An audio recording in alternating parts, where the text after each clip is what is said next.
right, so here's just one idea I had about how you guys could maybe get information out to new students.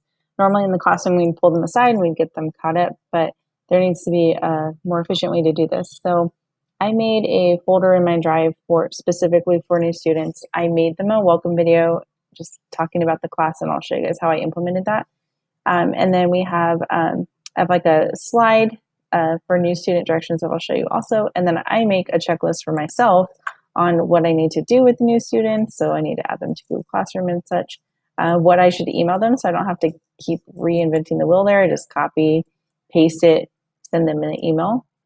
And then also like what I need to make sure I grade after they've completed kind of the Google Slides that I push out to them. Okay, so it's all the stuff that we would take care of at the beginning of the year. So what this looks like is in Google Classroom, under classwork, I make a topic that says new students, okay? And then for example, I have 4 new students coming in on Monday. So I already have this as a draft. And as soon as they accept my Google invitation to Classroom, I will push this assignment out to them. But I create an assignment, and you could create a new assignment for each student, or you could just simply come over here and check the students off that you want to have this assignment, okay? So I just let them know exactly what they need to do. I attach a Google Slides that I've made, and in this case, I made a copy for each student, but you could also just have it as a viewable file if you just want to have a way for them to get all the links, okay? So the Google Slides that I made for them is just what I would normally have pushed out to my kids the first week. But with a little bit more detail. Okay, so I made a video, I'm not going to play it for you, but it was just like a little bit about me and the class and how to navigate my Bitmoji classroom, which I'm sure some of you have. And then I just kind of talked them through the lessons and whatnot, and let them know like, oh, you have to complete all of these things. And then as soon as you're done, simply just email me, and then I can get a grade for them in the grade book.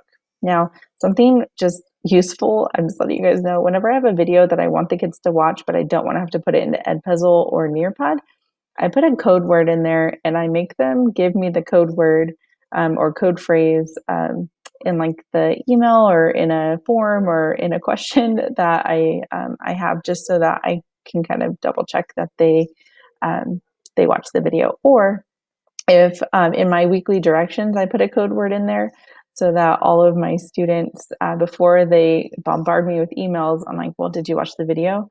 Yeah, well, what's the code word? And they don't tell me, so I just redirect them to watch the video. So that's just a little extra information for you guys. But if you're trying to find a quick way to get new students the information, I would suggest doing a video and a Google Slides with all of the links that they would need. So like I have my syllabus here. I have a Flipgrid activity, like an intro activity that I wanted to do with the links here.